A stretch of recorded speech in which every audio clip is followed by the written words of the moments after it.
बिस्मिल्लाहिर्रहमानिर्रहीम। अस्सलाम वालेकुम स्टूडेंट्स। हम चैप्टर नंबर 1 को डिस्कस कर रहे थे and here are the contents of today's lecture. आज मैं बात करूंगी डेटाबेस मैनेजमेंट सिस्टम की और इसमें जो जो ऑब्जेक्टिव्स हैं उसको ब्रीफली एक्सप्लेन करूंगी। Database management system the software which is use to create, access और मैनिपुलेट द डेटाबेस। हम DBMS को इस तरह का एक सॉफ्टवेयर है जो डेटाबेस को क्रिएट करता है, डेटाबेस को एक्सेस करता है और मैनिपुलेट मीन्स कि डिफरेंट ऑपरेशन जो है डेटाबेस पे परफॉर्म करता है।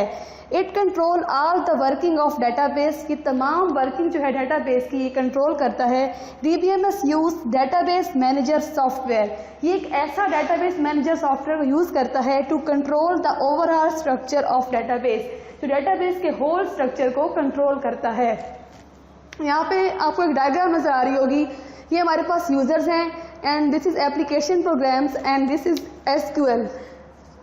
यूजर जो है वो क्या करता है, एप्लीकेशन प्रोग्राम के साथ इंटरेक्ट करता है। इंटरेक्ट क्यों करता है? ताकि अपनी रिक्वेस्ट जो है वो आगे ट्रांसफर कर सके और मल्टीपल ऑपरेशंस डेटाबेस पे पड़े हुए डाटा पे परफॉर्म कर सके। यूजर जो है वो एप्लीकेशन प्रोग्राम के साथ इंटरेक्ट करेगा और एप्लीकेशन प्रोग्राम जो है वो SQL लैंग्वेज मीन के स्ट्रक्चर क्यूरी लैंग्वेज को यूज करके बनाए गए हैं। इस स्ट्रक्चर क्यूरी लैंग्वेज पे हमारी रिक्वेस्ट जो है वो ट्रांसफर होती है, यूजर की रिक्वेस्ट ट्रांसफर होती है और ये जो कंट्रोल है ये ट्रांसफर कर दिया जाता है फिर डेटाबेस मैनेजमेंट सिस्टम में। देन ये कंट्रोल ट्रांसफर हो जाता है डेटाबेस मैनेजमेंट सिस्टम में। उसके बाद ये कंट्रोल जो है वो डेटाबेस के पास जाता है और डेटाबेस में पड़े हुए डाटा को एक्सेस करता है। तो यूजर करता क्या है, यूजर सबसे पहले एप्लीकेशन प्रोग्राम के साथ इंटरेक्ट करेगा और एप्लीकेशन प्रोग्राम जो है वो SQL लैंग्वेज से बना है या हम कह सकते हैं डिफरेंट क्यूरी लैंग्वेजेस से ये बना है। देन हमारा जो कंट्रोल है वो ट्रांसफर होता है DBMS सॉफ्टवेयर के पास। देन DBMS हमारी जो रिक्वेस्ट है, ये जो कंट्रोल है वो ट्रांसफर करता है डेटाबेस के पास ताकि डेटाबेस में पड़े हुए डाटा को वो एक्सेस कर सके या अपनी रिक्वायरमेंट के मुताबिक उस पर डिफरेंट ऑपरेशंस को परफॉर्म कर सके। Objectives of database. डेटाबेस के ऑब्जेक्टिव को डिस्कस करूंगी। Number 1 is share ability. Share ability means के डेटाबेस के जो ऑब्जेक्टिव है इसका मेन पर्पस यही है कि डिफरेंट यूजर्स के साथ, ये मीन्स के सेवरल यूजर्स के साथ at the same time data को शेयर करना। Different programs and people must be able, मुख्तलिफ प्रोग्राम्स और लोग जो हैं उनको इस काबिल बनाया जाता है to use the same data at the same time, कि वो सेम टाइम पे सेम डाटा को यूज कर सकते हैं। Data is shared by different people, data को शेयर किया जाता है डिफरेंट लोगों के साथ, डिफरेंट पीपल के साथ। तो शेयर एबिलिटी का ये मेन ऑब्जेक्टिव जो है हमारा या मेन पर्पस यही है, हम कह सकते हैं कि डाटा जो है वो मल्टीपल यूजर्स के साथ शेयर होता है क्योंकि डाटाबेस जो है वो एक शेयरेबल रिसोर्सेज है। Data is stored at a central place, क्योंकि डाटा को देखें, डाटा को स्टोर कर दिया जाता है एक सेंट्रल लोकेशन पर या एक सर्वर पर। Different users can access this data from different location, और डिफरेंट यूजर जो कि डिफरेंट लोकेशन पर बैठे हैं वो उस सर्वर के थ्रू जो है वो डाटा को एक्सेस कर सकते हैं। मींस के डाटा को हम एक सेंट्रल लोकेशन पर स्टोर कर देते हैं और उस सेंट्रल लोकेशन से जो है वो डिफरेंट यूजर्स जो कि डिफरेंट लोकेशंस पर हैं उससे डाटा जो है वो एक्सेस कर देते हैं। यूजर देखिए स्टूडेंट्स, अगर डाटा जो है वो एक ही सिंगल प्लेस पर स्टोर कर दिया जाएगा तो इसका फ़ायदा ये होगा कि स्टोरेज जो होगी, स्टोरेज की कैपेसिटी जो होगी वो रिड्यूस हो जाएगी। बजाय इसके कि आप एक एक कंप्यूटर पे अलग-अलग डाटा को स्टोर करें तो आप वो तमाम डाटा जो है वो एक ही सर्वर पर या एक ही सिंगल प्लेस पर स्टोर कर देते हैं ताकि आपका डाटा जो है वो ईजिली शेयरेबल हो सके या डाटा जो है वो ईजिली जो है ना वो यूजर्स जो है ना उस डाटा को शेयर कर सकें।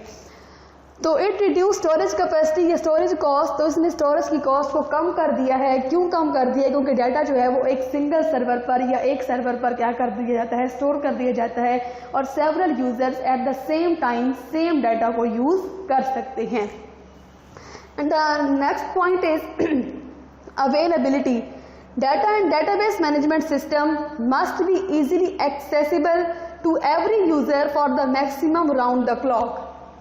देखें, डेटाबेस सिस्टम को जब बनाया जा रहा था तो इस बात का ख्याल रखा जा रहा था कि डेटाबेस सिस्टम जो है वो हर यूज़र के लिए अवेलेबल हो। मींस के डेटाबेस सिस्टम के अंदर जो डाटा स्टोर किया जाता है, तो हमारी यही रिक्वायरमेंट थी कि वो जो डाटा है वो यूज़र की रिक्वायरमेंट के मुताबिक यूज़र को प्रोवाइड कर दिया जाए। हम कह सकते हैं कि for the maximum round the clock, इसका मतलब ये हुआ बचे कि डाटा को यूजर्स को प्रोवाइड किया जाए 24 आवर्स ऑफ द डे और 7 days of a week. Means के 7 दिन पूरे वीक के और 24 घंटे पूरे दिन जो है यूज़र को डाटाबेस सिस्टम जो है अवेलेबल कर दिया जाए, ताकि यूज़र की अवेलेबिलिटी में कोई इशू ना आए। यूज़र जब चाहे कोई भी काम जो है वो इजीली कर सकता है। तो जब डाटा जो है वो 24 आवर्स अवेलेबल होगा, 7 days in a week available होगा, तो यूज़र के लिए अवेलेबिलिटी होगी। तो इससे क्या होगा कि यूज़र जो है ना वो ईजिली डाटा एक्सेस करेगा और अपनी रिक्वायरमेंट के मुताबिक जो है ना जब चाहे इसको एक्सेस कर सकता है। Data should be available when and where it is required. Data available कर दिया जाता है यूज़र को जब यूज़र की रिक्वायरमेंट होगी। The users must be able to access data and DBMS easily। तो इस ऑब्जेक्टिव के थ्रू यूजर्स को काबिल बना दिया गया है कि यूजर्स जो हैं वो इस सिस्टम को इजीली एक्सेस कर सकते हैं और इसमें पड़े हुए डाटा को भी एक्सेस कर सकते हैं। And the third point is evolvability. Evolvability means that DBMS should provide the facility to change the database due to increase in user requirements or change in technology। तो डेटाबेस मैनेजमेंट सिस्टम का ये third objective हमें ये facility देता है कि अगर user की ये रिक्वायरमेंट हो कि उसने डेटाबेस का स्ट्रक्चर चेंज करना हो या वो टेक्नोलॉजी को चेंज करना चाह रहा है, तो due to change in technology उसको ये काबिल बनाता है ये डेटाबेस जो है कि यूज़र जो है वो इजीली चेंजेस अगर हो रही हैं तो चेंजेस को जो है वो करे, और changes due to change in technology, अगर चेंजेस जो है ना वो टेक्नोलॉजी की वजह से हो रही हैं तो वो टेक्नोलॉजी की बेस पे भी चेंजेस कर सकता है। द चेंज इन डेटाबेस में अकर इन 2 ways। डेटाबेस में चेंजेस 2 तरह की होती हैं, एक कंटेंट्स हम उसका चेंज कर सकते हैं, दूसरा हम उसका स्ट्रक्चर भी चेंज कर सकते हैं।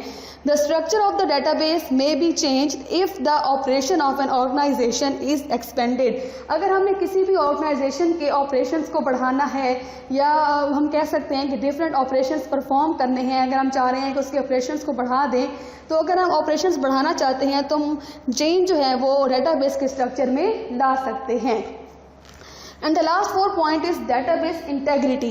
Database integrity ensures the data entered in the database is accurate and consistent. Data integrity ये इंश्योर करवाता है कि डाटा जो कि डेटाबेस में स्टोर किया जा रहा है वो एक्यूरेट है, कॉन्सिस्टेंट है। कॉन्सिस्टेंट मीन्स कि एरर फ्री है। जो डाटा यूज़र जो है वो एंटर कर रहा है डेटाबेस में उसमें एरर के कोई चांसेस नहीं है, वो बिल्कुल एक्यूरेट है और रिलायबल है।